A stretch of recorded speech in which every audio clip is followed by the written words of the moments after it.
ನಿರಂತರವಾಗಿ 62-63 ವರ್ಷ ಕನ್ನಡ ಚಳುವಳಿ ಮಾಡಿದ್ರು ಒಬ್ಬರೇ ಒಬ್ಬರು ವಾಟಾಳ್ ನಾಗರಾಜ್.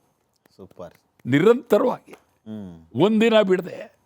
ಮತ್ತು ಕರ್ನಾಟಕ ರಾಜ್ಯೋತ್ಸವವನ್ನು ನಿರಂತರವಾಗಿ, ಕರ್ನಾಟಕ ರಾಜ್ಯೋತ್ಸವ ಏನು 1956 ನವೆಂಬರ್ 1 ಕರ್ನಾಟಕ ಏಕೀಕರಣ.